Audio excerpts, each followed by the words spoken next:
सारे प्रदोषों में कामना सिद्धि की प्रदोष अगर मानी गई है तो भौम प्रदोष को माना जाता है, मंगलवार को माना जाता है। मंगलवार के दिन, मंगल के दिन जब प्रदोष पड़ती है तो भौम प्रदोष कहलाती है। और उस दिन जब हम बाबा को कावड़, और अब की बार तो बाबा की बड़ी कृपा हुई है, जो 25 अगस्त को जो कावड़ सीहोर की भराएगी उस दिन भौम प्रदोष रहे बाबा की। केवल भौम प्रदोष पर, मंगलवार का प्रदोष पड़ेगा उसी पर ही कर सकते। प्रदोष काल में शंकर भगवान के शिवलिंग पर काली तिल को पीस कर उसका लेपन कर कर जो कामना कर कर जल चढ़ाया जाता है, जैसे जैसे वो तिल बहता है उसकी चिकनाई शंकर के शिवलिंग पर रह जाती है, वैसे ही हमारी कामना पूर्ण होती है।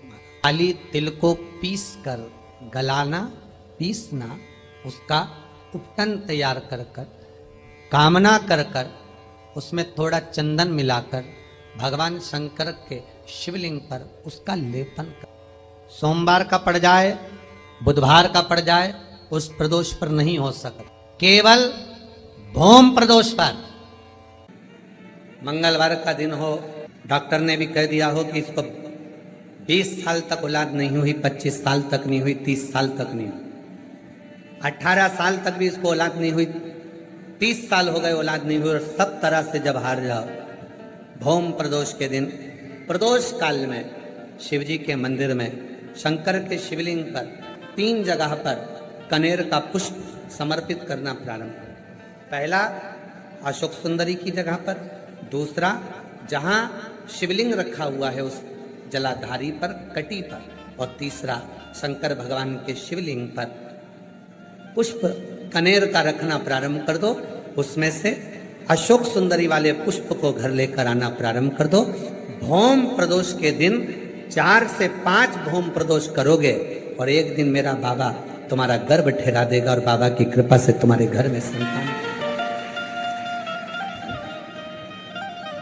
भौम प्रदोष लिखती हैं भाई, पत्र लिखती हैं, कहीं गुरुजी हमारे घर में अभी इनकी तबीयत ठीक हुई, फिर ससुर की तबीयत खराब हो गई, देवर का हो गया, देवरानी का हो गया, सास की हो गई, मेरी हो गई, बच्चे बीमार पड़ रहे हैं, कहीं कोई बीमार पड़ रहा है, कोई बीमार पड़ रहा है, एक ना एक घर में बीमार पड़ते ही रह रहे हैं, कोई ठीक रह ही नहीं पा रहा। गुरुदेव हमारे घर में कोई दोष हो गया क्या, या हमारे पूजन के कक्ष में कोई तकलीफ हो गई, या हमारे घर में पितृदोष हो गया, वास्तु दोष हो गया, काल सर्प दोष हो गया, एक बीमार पड़ता एक ठीक होता, फिर बीमार पड़ता फिर ठीक होता, फिर बीमार पड़ता फिर ठीक होता। शिव महापुराण की कथा कर रही है, शंकर भगवान का चरित्र कह रहा है। सावन के महीने में प्रदोष का जो दिन आए, 2 प्रदोष, श्रावण के महीने के 2 प्रदोष पड़ेंगे, किसी भी प्रदोष पर एक पीपल के पत्ते पर कनेर का पुष्प अपने घर के अंदर रख लीजिए प्रदोष के एक दिन पहले, और प्रदोष वाले दिन उसको बहते हुए पानी में डाल दीजिए।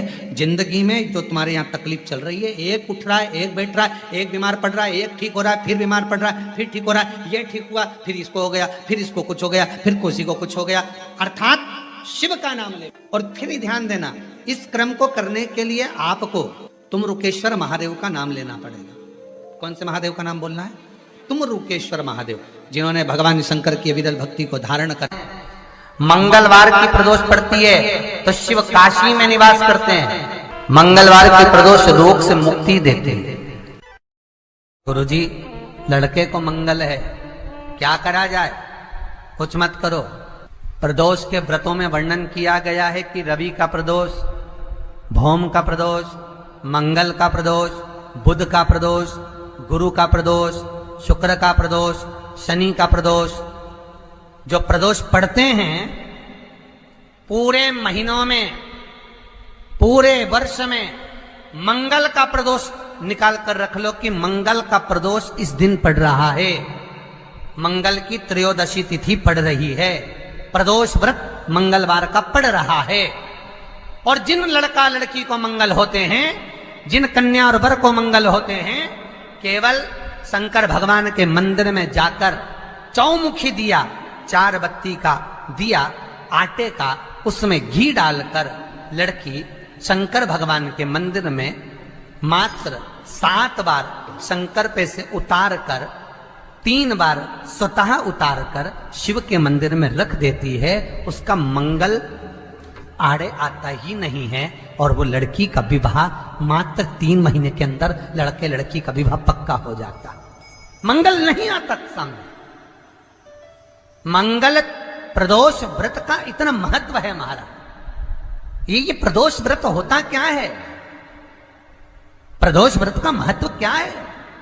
शिव महापुराण की कथा कहती है शंकर भगवान का प्रदोष का व्रत, अर्थात चंद्रदेव को जो क्षय रोग हो गया, बीमार पड़ गए, शरीर गलकर नीचे गिरने लगा, तब देव ऋषि नारद ने भगवान चंद्र को शंकर भगवान के पूजन का विधान बताया और पूजन करते करते त्रयोदशी तिथि आ गई। जिस त्रयोदशी के दिन चंद्रदेव ने सुबह से शाम तक कुछ नहीं खाया।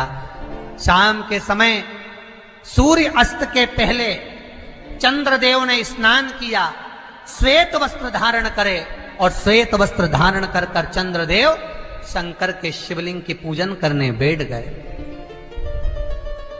शंकर भगवान के शिवलिंग की पूजन जब चंद्रदेव ने करी, हाथ में अक्षत लेकर चंद्रदेव ने शंकर को समर्पित करे, ओम उमापति नमः कहकर जब चंद्रदेव ने शिव को समर्पित करे, भगवान शंकर त्रयोदशी के दिन प्रदोष समय में, प्रदोष काल में प्रकट हो गए और प्रकट होकर बोले, ऐ चंद्र, तुमने आज मेरा अनुरोधन किया है, आज मेरा स्मरण किया है, जाओ आज त्रयोदशी के दिन प्रदोष काल में मैं तुम्हारे शरीर को स्वस्थ करता हूं।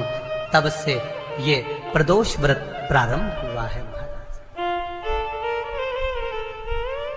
किसने करा है प्रदोष व्रत?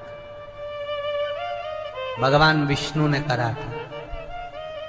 जब घोड़े का मुंह लगा हयग्रीव अवतार, लक्ष्मी जी हंस दी थी तो घोड़े का मुंह भगवान विष्णु का लगा, तब भगवान विष्णु ने प्रदोष व्रत करा था।